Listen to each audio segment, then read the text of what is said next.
co-host Lee M. Perlman, ESQ.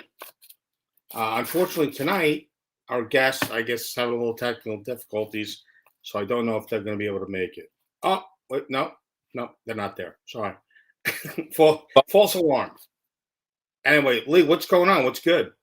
Everything is good. Just trying to help a lot of consumers navigate these difficult waters. Yeah. Yeah, I can imagine. It's a little crazy right now. Guys, we'll be right back after this brief message.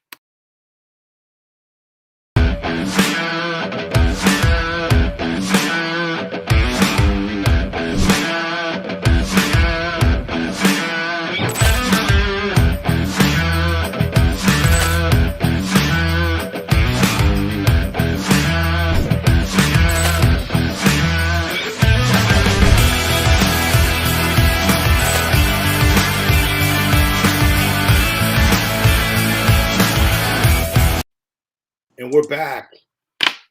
Mr. Perlman, what is going on? What is your pre-forecast before June? What is your thought on what's going on right now with the moratorium? Yeah, I mean, it looks like moratorium is going to be lifted from what they say towards the end of June. So I think that a lot of servicers are not going to be really ready yet to file, but I expect there's probably going to be a lot of outreach from servicers to try to comply with the Consumer Financial Protection Rule, to reach out and talk to borrowers about loss mitigation options. So that's what I think is going to happen. Now, how that goes down and how the servicers communicate with borrowers and whether borrowers understand what their options are, Right. it's going to be a little confusing for a lot of people, both the servicers and the borrowers. So there's a lot of people that are in misbelief right now, or disbelief, I apologize, disbelief, that they think that anything is actually going to happen, as far as like foreclosures happening, any type of crash that's going to happen. People have indicated that they think that, after, I guess, the first of the year, maybe at that point they'll start up with the foreclosure action, stuff like that. But this is what I thought was really strange. Now these are people that are professionals, and there was a conversation going on at one of the closed chat rooms the other night on Clubhouse, and this I thought was actually pretty interesting. But over the last 12 months, we have seen a surge of liquidation requests for failing loss mitigation and retention options. So in the last 60 days, went from an average of 2% to 28% within the last 60 days alone. Now, this is only one resource. This is only one lender that I was able to confirm this with. So, I tell people that there's going to be an adjustment. There is going to be some type of, in my opinion, correction. Do I know if there's going to be a crash? I don't think anybody really knows what's going on. I know that the government, they're trying feverishly to put barriers in place. And obviously, President Biden's doing his best to do his part. I know that I know that FHA has put something in place for homeowners that were late, that were either late or delinquent within the first year of their mortgage. So I'm curious to see how a lot of these programs are going to work out. Lee, what are you hearing? Anything different? No, I think that they're going to try to throw people lifelines, but we've talked about this before on this show, Matt, and you've made the point, and I've made the point that I really, there's no disrespect to what's been going on, but people haven't really taken the time to understand what they've really agreed to, right? So they don't know if they have a forbearance, they don't know if they have a deferral, They don't know when the payments are supposed to start. So when the mortgage company is going to be in touch, the servicer is going to be in touch and start to talk to them about options, and the servicer starts to ask, what their present situation is, and where they left off. A lot of people are going to be really confused. For instance, if you're in a forbearance that's ending, and it's your responsibility to make real estate tax payments, if you have for instance, an escrowed or non-escrowed loan, a lot of those uh, a lot of those forbearances require that you still make your payments, and people don't get it. So it's going to be complicated, I think, Matt. I really do. So from what I understood, from the information that I was provided, and obviously I was told not to share any of the information that I have, which is okay.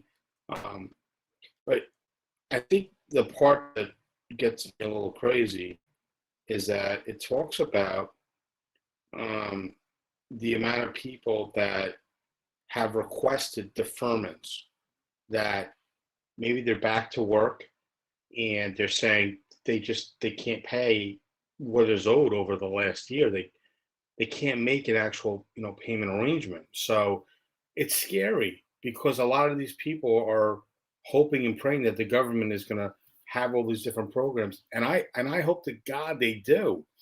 I do think that you and I are both going to be very busy. I think that the people before that were delinquent on their mortgage, I'm curious to see what's going to happen. Are they going to go back a year? Are they going to just flood the market? Is Are the sheriff's departments, are the auctions, are they prepared for what may or may not happen? What do you think? I think that on the lender side, and at least from knowing how some of the firms operate that do foreclosure work, right before COVID, there was a lot of consolidation on Mhm. the creditor side. Couple firms um, closed up because they Mhm. weren't getting paid by the servicers pre-COVID the way that they ordinarily were, and they had big Right. staffs, 200-300 legal assistants, and you need a certain number of foreclosures to be able to process that. So, and they weren't getting reimbursed the way that they wanted to for legal fees. So I guess my point is there's just a smaller number of people that are doing that kind of work, and I think they're going to be flooded. They're going to be really busy, and people aren't really going to understand. Like you said, they Mhm. don't know. They don't know what they agree to. They don't know whether they have a deferral. They don't know when their forbearance ends. And there's going to be a lot of situations where servicers, didn't do the right thing. Maybe they reported somebody past due when they weren't allowed to do that on the credit report. That makes it difficult for them to get, you know, future financing if they want to refi or they want to sell.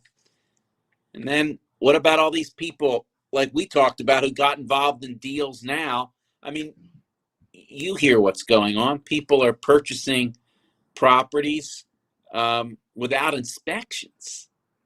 I mean, Yeah, that's ridiculous. they're buying properties.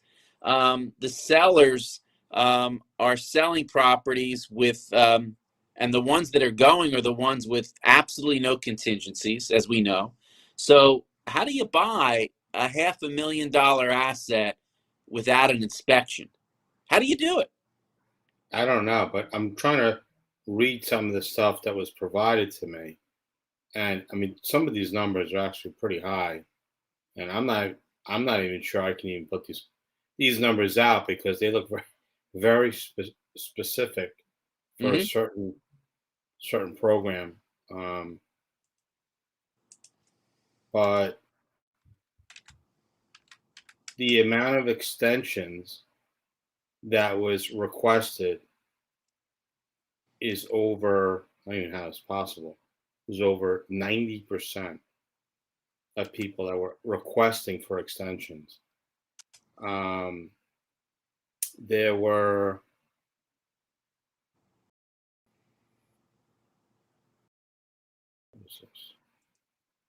Trying to read this, understand it, so I could speak intelligently on this. The people that were in forbearances that requested additional assistance are not communicating with this particular bank. Which, in my opinion, is if they're going to do that, then they're running, Yeah. or maybe they're looking for the other options. I would say is if you know somebody who's in trouble, who may or may not have gotten the correct information, have them communicate with their bank. I Yeah. mean, the majority of the phone calls are recorded anyway. So if somebody said or stated something incorrectly to you, maybe you can catch them in a loophole. I don't even know. Thing is, I know that the banks have been and will continuously get fined for giving improper information. I think that should go in the favor of the client who is in need of some type of, I don't even say restitution, but offer them something to help them to get back on track. So Yeah, I hope they need a lifeline of some kind for sure. the fact that, I was in one of these closed rooms, well, not closed, but I was on stage with, I don't even know how many other people. I don't feel like I don't want to say I was under attack, but I almost felt like people were in denial and almost saying like, well, this isn't going to happen again because, these aren't subprime loans. That's not exactly 100% what had happened in 2007, 2008. You know, the way that they packaged the loans up, the way that they insured it, the government back securities, the insurance of the files themselves. Even today, there's mortgage insurance that the average homeowner doesn't even know that's on their loan. And they might even be paying for it in their actual mortgage to be Yeah, protected. I think that when you look really hard at some of the differences, and I'm not an economist, I'm a bankruptcy lawyer, but when you look at some of the differences between what went on in 2008, and I know we both did business then. I was practicing, you were busy, helping people. Look, there aren't the pick a payment loans, the adjustable rate mortgage loans, and the income requirements now are certainly stricter. But what a lot of people don't pay attention to, what's happening right now, is there are just so many cash out refis. So with a lot of the cash out refis, from what I read, and with how the Mhm. property really at a point where they're so high, it seems to me, like you said, we may not have a crash, but when you're buying a property at the top of the market and you cash out refi, and then you have an income situation, or you're in a joint household and one person loses income and you can't make that mortgage payment, that becomes a perfect storm, correct? I mean, I would think so. Yeah. The other thing that I'm seeing in my practice over the last 60 days, which I'll share with our viewers, is, because sometimes we see trends. Although foreclosures aren't active, what I've seen a lot of in New Jersey is tax sale certificate foreclosure cases. So the common scenario is a senior, they own their home, there's no mortgage, and they've run into difficulty because, let's say, there's a family member who's living in the home who's been impacted by COVID, and they can't help with the real estate taxes that are 10 or 15,000. They've fallen now. We're into COVID, a year and a half. So you got a year and a half of taxes. They can't pay them. It goes to tax sale. Somebody else purchases it, and they file a tax foreclosure complaint. Those are not on hold. Those are not on hold presently. There's no prohibition. Those cases are moving forward, and we've had to file a couple Chapter 13 bankruptcies to slow down, that train, and then reorganize them and give the borrower slash homeowner, who becomes a debtor, the ability to be able to pay those back over a 60-month plan. So I've seen that situation. Right now, we have about a half a dozen files with the exact same circumstance: senior, equity in the home, fixed income, can't pay taxes that are anywhere between $10,000 and $20,000. But if there's but if there's equity in the house, yeah. and obviously you're providing a service, and these people are able to hopefully get back on track in 5 years. What if they can't get back on track? Well, if they have two choices, and I'll say a little bit more about the tax sale certificate cases. Either they can pay back what's owed over a 60-month plan in Chapter 13. If that's not feasible for them, like you say, they can't handle it, they can get involved in what's called a sale or a refi plan, where they could either sell, refi, or maybe get a reverse mortgage when appropriate. So they could sell or refi the property to cash out if they can't handle the monthly payments, or they can't prove to the court they can make the payments. But in these tax cases, people don't understand. Somebody comes in, they buy up a tax sale certificate for $15,000, $25,000. If that individual can't redeem that or file a bankruptcy or pay it back, they can lose a $250,000 property over a $25,000 real estate tax delinquency. And they buy it up at 18%. That's what the statute provides for. So if you don't pay attention to that, within 6 months to a year, if you're a senior and you've fallen behind on taxes and you can't figure out a way, and a lot of these seniors, they don't want to tell their family members, so they throw it into the drawer, and then the aunt, the uncle, the family member, the grandson comes over and discovers they've blown a deadline on a tax sale certificate complaint, and there's already a judgment in place. It's very scary. So what happens in a situation like that? What is the actual time frame to redeem the taxes? Is it 2 years in Jersey? Yeah, so look, in order to, they file a tax sale certificate complaint. It works differently than a foreclosure. It's a whole different docket. It's about 30 days to respond, and then they go ahead and they get a final judgment. So I'd say something like that could take anywhere, between 3 and 6 months.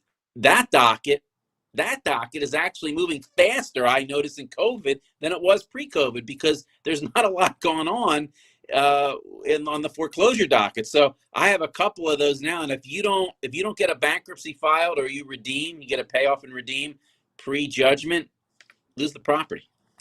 Why are people saying during COVID, and I've heard this a lot, and I said it just doesn't make sense that because the courts aren't open, you can't file bankruptcy. Yeah, so the some courts were closed for a period of time, but bankruptcy court has always been open. Bankruptcy court hasn't closed since the day COVID hit. There's no we've bankruptcy courts have been open the entire time. So why would people be under the impression, like I said to somebody probably yesterday or the day before, where they're like, well, you can't file bankruptcy. And I'm like, what are you talking about? So you could file electronically. Yeah, And that's they just not looked at true. me like they looked at me like we're deer in headlights. Well, obviously, they just don't know. They haven't educated themselves.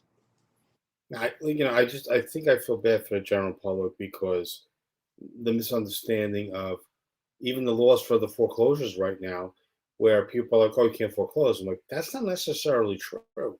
If the property is deemed empty and there's nobody in the property, I mean, they can go ahead and they can foreclose. They can, and you also make an excellent point that we should tell people about too. Remember too, if it's a non-FHA mortgage, which represents about a quarter, those foreclosures and sheriff sales have continued. And although it's not a lot, 10, 15% of all loans, I've seen some foreclosures taking place. I just had a sheriff sale stop the other day on a what they call a non-judicial foreclosure, where they can go ahead and they can file and file a foreclosure on the papers without a sheriff's sale. So we're able to stop that. But you have to understand the mechanism. Why don't you actually talk about that, and how did you stop it, if you don't mind me asking? Yeah, so we had a case where So the lender can choose now under a new law from about a year ago, pre-COVID, whether they want to go the traditional route, file the complaint, the judicial route, get the judgment, default judgment, schedule the sheriff's sale, or whether they want to go ahead and what we say in our world, just do it on the papers, serve the complaint. You're not served by the sheriff, and then there's a 45-day period of time where the sheriff's sale just becomes effective after that last date. So not a lot of people understand that because they think they're going to have an actual sheriff's sale listed in the paper, or they're going to be able to go on the Bergen County Sheriff's website and look to see whether it's not going to appear there. It's going to be right on the paper. So in this particular case, I knew my client had been served those papers. We were able to file the bankruptcy before that 45-day period elapsed and save the property. My client had $100,000 worth of equity in their property. If they didn't another lawyer would not have understand that was the process, they would have lost their property. No, that's a shame. And I'm assuming that happens probably more times than you could even think about. Yeah. And look, sometimes I have to tell you, I think the servicers and the lenders know which properties have equity, and they make a strategic decision about which foreclosure process they're going to select. I don't know that for sure, but just a suspicion. So I don't know why. So we're using a new service right now, so I don't see questions. But Antonio Frantaloni asked a question: aren't seniors exempt from tax sales? No, they're not. So some seniors, depending on military people who served in active military in New Jersey are exempt from property taxes. That's something that we can talk about. But there's no blanket rule that says that seniors are somehow exempt from that. No, not that I'm aware of. Interesting. Okay. Well, you did say if they served in the military. Right. So in New Jersey, if you were active military, Mhm. you do not have to pay property taxes. A lot of people don't know that, and many times, you have to take your military paperwork to the servicer, make sure they understand that, and you can get a waiver so that you're not responsible for having to pay your annual property taxes. So they don't pay taxes at all? Correct. How do I get on that program? Well, I think your opportunity to serve may have passed, Matt. I think I'm offended by that. I'm going to go Yeah. hire an attorney. Well, I'm gonna put myself in the same category, so we're in the same boat. So it was funny. So sidebar, tonight I took my kid to go practice for basketball, and they don't practice indoors; they practice outdoors. So if it rains, they don't practice. So this was the first practice I think in 4 games that they had practice, and I actually I thought it was funny because there was a crew of guys that were playing basketball, and they were doing full length on the one side, and people were showing up 5 Yeah. o'clock, 6 o'clock to practice. One of the parents, one of the coaches, called the police because they weren't leaving. It was very strange. And then I could see two of the people like saying to the police officer, "This is public property. We could do whatever we want." Um, I mean, finally, like there was a group about I want to say about 12. They left the court, but they didn't. You could tell they didn't live in Mawa because they all had New York license plates. Really? So I just thought it was kind of like you see the kids are trying to play. Yeah. They're getting stressed out because they see like some type of confrontation with the cops, Yeah. some of the kids were going, not so much going back to their parents, but they were kind of like, "Hey, what's going on?" So I commend the coaches because they just went on like, "Hey, business as usual. Let the police take care of it." Yeah. Fine. Like, the guys, like, I guess they laughed it off, whatever, and they laughed. But we went on for like 15 minutes, and I just thought it was very odd. Like, in this time and day and age, like, listen, the coach was saying, "Hey, could you please leave because with the practice," and they didn't want to leave. Just thought it was very strange. Like, and there's kids there. It was a very, it was a very weird situation, but I think that the police handled it perfectly. Um, Good to know. I think the parents handled it great. They just wanted to play. It's like, you know, I think everybody just wants to kind of like get back to normal. They want to go back to school. They want to be able to play in the gym. My son told me, "Hey, Dad, I think in the fall, Governor Murphy's talking about how you can Giant Stadium's going to be at 100% capacity or something like that." So I mean, we're moving in the right direction. I just hope Absolutely. we keep. I just hope we keep moving in the right direction. Me too. Me too.